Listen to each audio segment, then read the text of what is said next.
ایک موقع پر نبی پاک صلی اللہ تعالیٰ علیہ وسلم نے ارادہ فرمایا کہ حضرت علی کو اپنا نائب بنا کے مدینہ منورہ میں چھوڑ کے جایا جائے۔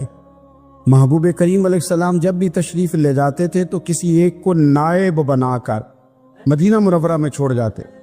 حضرت عبداللہ ابن مختوم رضی اللہ تعالیٰ عنہ کو بھی ایک دفعہ حضور چھوڑ کے گئے تو ایک جنگ کے موقع پر محبوب نے حضرت علی شیر خدا سے کہا کہ آپ کو میں اپنا نائب بنا کے یہاں چھوڑ کے جاتا ہوں۔ یہاں لوگ جان چھڑاتے ہیں، کام کا جب وقت آتا ہے، میدان میں نکلنے کا وقت آتا ہے تو جان چھڑاتے ہیں، اور وہ کہتے ہیں کہ باقی سارے کام دے لو، جب وقت مشکل آئے تو پھر ہمیں کام نہ بتاؤ۔ اب مشکل وقت ہے، جہاد میں جانا ہے۔ حضرت مولا علی شیر خدا کرم اللہ تعالی وجہہ الکریم کو حضور نے فرمایا کہ اس دفعہ میرا ارادہ بنا ہے کہ تمہیں چھوڑ کے جاؤں۔ تو حضرت علی کو چھوڑ کے جایا جا رہا ہے، ان کو مدینے میں رہنا ہے، میدان میں نہیں جانا۔ عام آدمی کتنا پسند کرتا ہے کہ میں آرام سے رہوں گا، لیکن حضرت علی کو اتنا شوق تھا میدان جہاد کا، اتنی تڑپ تھی ان کے دل کے اندر کہ عرض کرنے لگے یا رسول اللہ صلی اللہ تعالی علیہ وسلم، رو پڑے، کہنے لگے حضور ساری دنیا میدان میں جہاد کرے گی اور میں یہاں عورتوں اور بچوں کے پاس رہوں گا، میں یہاں عورتوں اور بچوں کے بیچ وقت گزاروں، حضور مجھے لے کے جائیں۔ تو وہاں بھی حضور نے محبت کی بات سمجھائی، فرمایا علی جب حضرت موسیٰ کوہ طور پہ گئے تھے تو اپنے بھائی جناب ہارون کو چھوڑ گئے تھے، تو تم بھی تو میرے لیے اسی طرح ہونا جس طرح موسیٰ کے لیے ہارون تھے۔ لیکن فرمایا یہ یاد رکھنا میرے بعد نبی کوئی نہیں، حضرت موسیٰ بھی نبی ہیں اور جناب ہارون بھی نبی ہیں علیہم السلام، لیکن وہ انہیں چھوڑ کے گئے تھے، میں تمہیں چھوڑ کے جا رہا ہوں۔ کہ ایک بات اپنے ذہن کے اندر بٹھانا کہ میرے بعد کوئی نبی نہیں آئے گا۔ کہ ایک شخص تھا عمر بن عبد ود، 90 سال کا بوڑھا، لیکن جب تلوار لے کے میدان میں آتا تھا تو 1000 آدمی کے مقابلے میں لڑتا تھا، اور لوگ جگہ جگہ یہ کہتے تھے تو تو اس طرح ہے جس طرح عمر بن عبد ود لوگوں کو ڈراتا ہے، تو اس طرح ہو گیا۔ یہ اس کے ارد گرد کے لوگ اس کی مثالیں دیتے تھے۔ جنگ خندق جب ہو رہی تھی تو یہ مقابلے میں آ گیا، تو حضرت علی المرتضیٰ شیر خدا کرم اللہ تعالی وجہ الکریم بھی تشریف فرما تھے۔ اب پورے عرب کے اندر اس کے بارے میں یہ کہا جاتا تھا کہ اس سے نہ لڑو، وہ تو خونخوار ہے، وہ تو درندہ ہے، وہ تو جنگلی شیر کی طرح آتا ہے، وہ تو کاٹ کھانے کو دوڑتا ہے، اس سے کون لڑے۔ ایک خیال تھا، اور وہ پراپوگنڈا بعض اوقات اتنا زیادہ کسی کے بارے میں ہوتا ہے کہ میں بچے لوگ آتے ہیں نا بچہ دم کرانے کے لیے تو کہتے ہیں پیچھا بڑا ضدی ہے، کسی کی بات نہیں مانتا، باقی بچے ٹھیک تھے، یہ تو بڑا ہی نالائق نکل آیا ہے۔ تو میں کہتا ہوں کہ آپ اس کے سامنے یہ والی باتیں نہ کریں، یہ پکا ہو جائے گا کہ میں ضدی ہوں۔ تو آپ ذہن بنا رہے ہیں اس کا کہ تو اس طرح کا ہے، ذہن بنا لیا لوگوں نے کہ عمر ابن عبد ود کے مقابلے میں کوئی نہیں آ سکتا۔ خندق میں یہ آیا، اس نے للکارا مسلمانوں کو، آؤ وہ تمہاری جنت کدھر ہے جس کے بارے میں تم کہتے ہو کہ ہم شہید ہوں گے، تو آؤ میرے مقابلے میں نکلو۔ جب اس نے پہلی دفعہ للکارا تو ابھی بات ختم نہیں ہوئی تھی کہ مولا علی تلوار لے کے اللہ اکبر کہتے کھڑے ہو گئے۔ حضور نے فرمایا بیٹھ جاؤ، حضرت علی پھر بیٹھ گئے۔ وہ پھر پکارا اٹھو کوئی میرے مقابلے میں، تو مولا علی شیر خدا پھر کھڑے ہو گئے، پھر کھڑے ہو گئے۔ حضور نے فرمایا بیٹھ جا۔ ایک شخص نے کہا علی یہ عمر بن عبد ود ہیں، فرمایا مجھے پتا ہے، نہیں سمجھے آپ بات، میں آپ کو سمجھا کے لایا ہوں پیچھے سے کہ پراپوگنڈا کرتے ہیں نا لوگ، ہو آگے نہ جانا، یا کرنٹ بڑا زیادہ ہے، وولٹیج بڑے سخت ہیں، تو آگے نہ بڑھنا۔ بھائی کیا ہو جائے، اٹھ باندھ کمر کیوں ڈرتا ہے، پھر دیکھ خدا کیا کرتا ہے۔ حضرت علی تیسری دفعہ اس نے کہا نا ہے کوئی، تو حضرت علی پھر اٹھے۔ اب تو رسول پاک صلی اللہ تعالی علیہ وسلم نے تھپکی دی۔ بعض جگہ یہ ہے کہ حضور نے خود تلوار تھمائی، سر پہ امامہ باندھا، اور حضور نے فتح یابی کی دعا فرمائی۔ حضرت علی گھوڑے پہ بیٹھے نکلے، اور جب اس کے سامنے گئے تو جا کے کہنے لگا میرا پتہ ہے۔ حضرت علی فرمانے لگے تو اپنا چھوڑ، میرا پتہ ہے تجھے، مجھے تو جانتا ہے۔ کہنے لگا میں 1000 کے مقابلے میں اکیلا لڑتا ہوں۔ حضرت علی شیر خدا فرمانے لگے پتہ نہیں تو کن سے لڑتا رہا ہے، جانے وہ کون ہے جن سے تو لڑتا رہا ہے، وہ کون 1000 تھے جو تیرے مقابلے میں آتے تھے، پتہ نہیں۔ تو کہنے لگا میرا نام میری ماں نے عمر بن عبد ود رکھا ہے۔ فرمایا چھوڑ تو، میری ماں نے میرا نام حیدر رکھا ہے۔ کہنے لگا تیری عمر چھوٹی ہے، کوئی بڑا لا. فرمانے لگے یہ تو جب ہنجے میں پنجہ ملے گا تو پتہ چلے گا عمر کس کی چھوٹی ہے. ابھی تو کہانیوں سے متاثر کرنا چاہتا ہے، تو چاہتا ہے کہ تو پریشر ڈالے اور میں تیری بات سنوں، تو مقابلے میں ڈینگے نہ مار، کہانیاں نہ سنا. دیواریں ہلتی رہتی ہیں اور در کانپ جاتا ہے. علی کا نام سن کے اب بھی خیبر کانپ جاتا ہے. تو مقابلے میں تو باتیں بنا رہا ہے، کہانیاں سنا رہا ہے. وہ کہنے لگا تو بچہ ہے، میں چاہتا نہیں تیرا خون بہاؤں. تو حضرت علی کہنے لگے میں بڑے دن سے پریشان ہوں کہ کسی بے ایمان کا خون بہایا کیوں نہیں، میرا بڑا دل کر رہا ہے تیرا خون بہاؤں.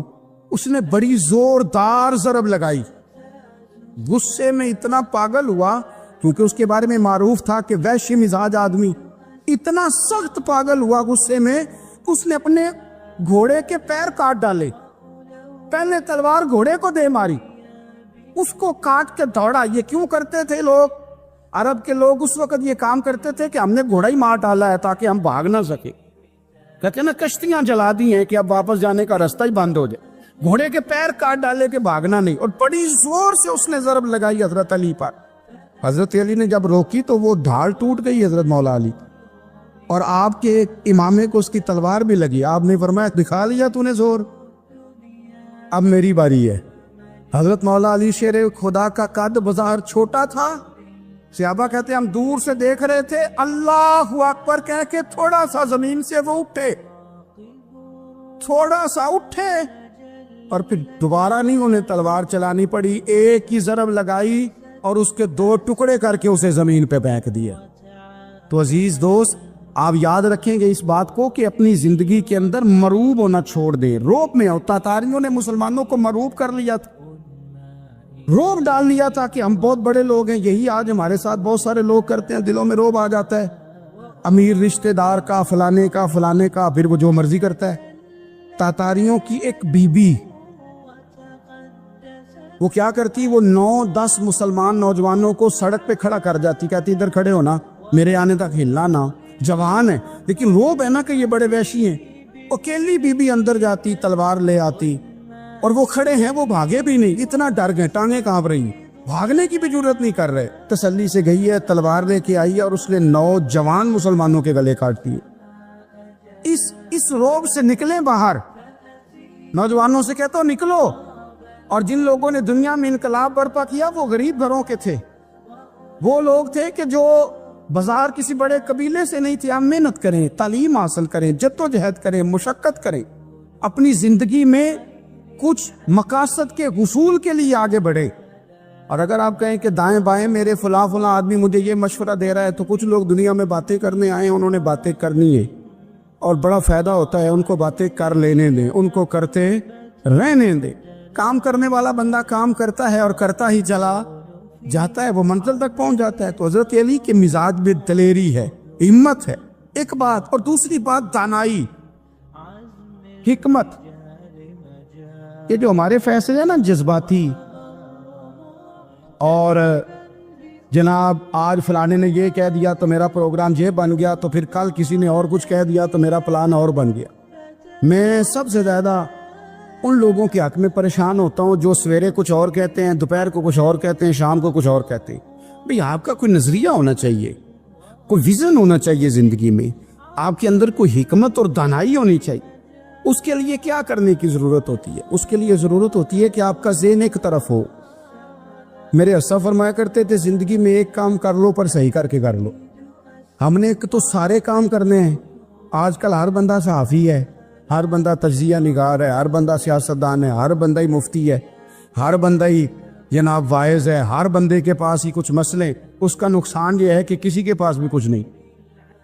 وہ کسی درویش نے کہا تھا کہ جب سب لیڈر ہوں تو سمجھو کوئی لیڈر نہیں، کیونکہ سارے جو لیڈر ہو گئے. میرے عزیز، ایک طرف ذہن کو رکھے اور اپنے اس کام میں کمال پیدا کریں. حضرت مولا علی شیر خدا کو اللہ نے حکمت دی تھی. نبی پاک صلی اللہ تعالی وسلم کے صحابی حضرت عبداللہ ابن مسعود رضی اللہ تعالیٰ عنہ فرماتے ہیں، امام ابو نعیم نے لکھا ہے کہ حضرت عبداللہ ابن مسعود فرماتے ہیں نبی پاک صلی اللہ علیہ وسلم نے فرمایا اگر حکمت کے 10 حصے کیے جائیں نا، دانائی کے 10 حصے کیے جائیں، تو اس میں سے 9 حصے اللہ تعالیٰ نے حضرت علی کو عطا فرمائے.